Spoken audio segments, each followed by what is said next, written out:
Mans vārds ir Krists Sauznieks, un es esmu Latvijas Jauno mūzikas dienu mākslinieckais vadītājs. Šī gada 5 koncerti pievēršas 4 centrālajām personībām, māksliniekiem, būtiskiem personāžiem Latvijas vēsturē, kuri ticēja, ka ar mākslu var izmainīt pasauli. 4 koncertos jūs dzirdēsiet Latvijas radio kori, kvartetu Kvadru, trio Tresensus un simfonietu Rīga. Tāpat šajos koncertos mēs apskatīsim tādu personību kā Milda Pelēviča, Anna Rūmeņa-Ķēniņa, Veronika Strēlerte un Artūra Grīnupa domas par mākslu. Šie mākslinieki ticēja, ka mākslas uzdevums nav tikai spoguļot patiesību vai realitāti, bet to transformēt.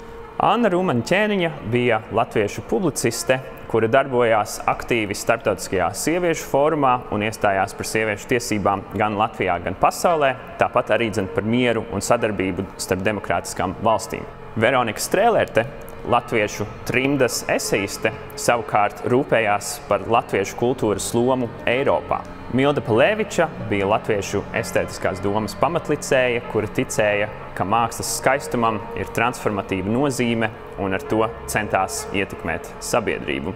Šajā festivālā mēs dzirdēsim arī latviešu 20. gadsimta komponista Artūra Grīnupa vizionāra neparasto skaņdarbu, simfoniski oratoriāls monuments Luigi Cherubini piemiņai, komponistes Anitras Tumševicas orķestrācijā. Katrā koncertā jūs dzirdēsiet arī vairākus pirmatskaņojumus, tātad šī ir iespēja pieredzēt mūziku tās dzimšanas procesā.